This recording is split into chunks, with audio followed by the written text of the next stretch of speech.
a new way of talking about the drug problem would be, let's talk about drugs in terms of what they do. What do we want and what do they do?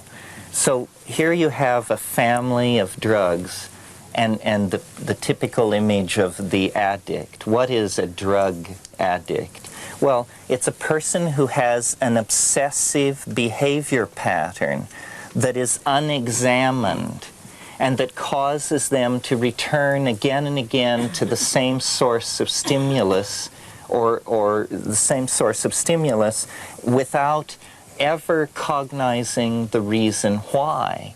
In other words, unexamined behavior is what is alarming about drug addiction, that people behave like they are obsessed.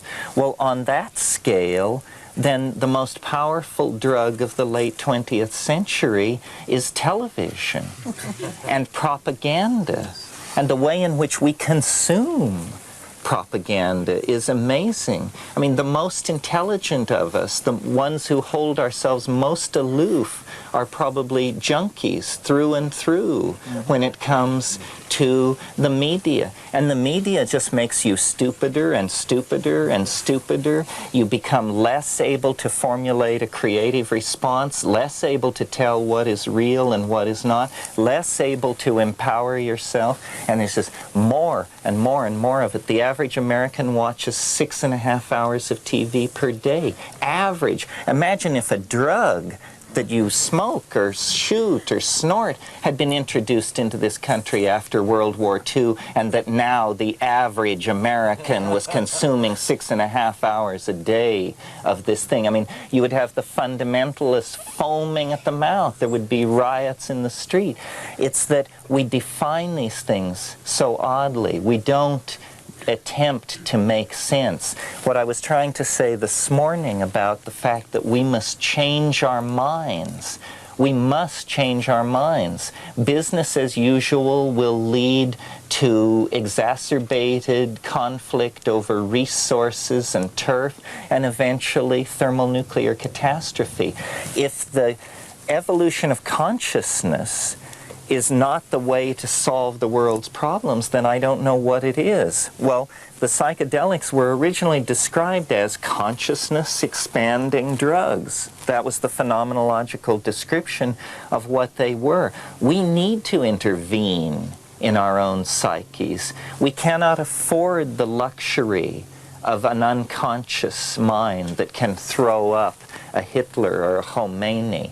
We cannot afford the unexamined obsessive behavior pattern that leads us into a conditioned response when somebody leans on our territory or insults our racial heritage or something like that.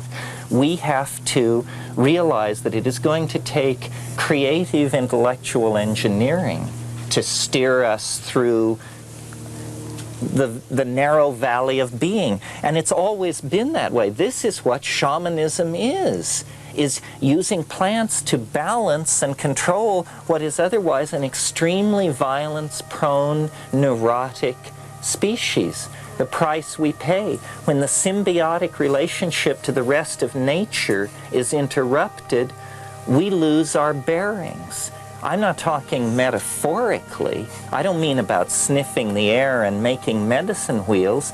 I mean about putting the chemicals, the enzymes from the natural environment into your body that create the seamless web that unites us to the purpose of the planet. These psychedelic compounds are bearing information. They are pheromones from the body of Gaia that we, by imbibing, can then attune ourselves to the larger purposes of nature, so that we then can fit ourselves into the picture. We have a purpose. It is to care for the planet, to nurture it and lead it forward, much the way bees do, much the way termites do. But we are conscious creatures. Our caring, our honey making, our architectonic activities operate on a different epistemic mode because we have somehow one foot in a higher dimension. This is the mystery of ourselves.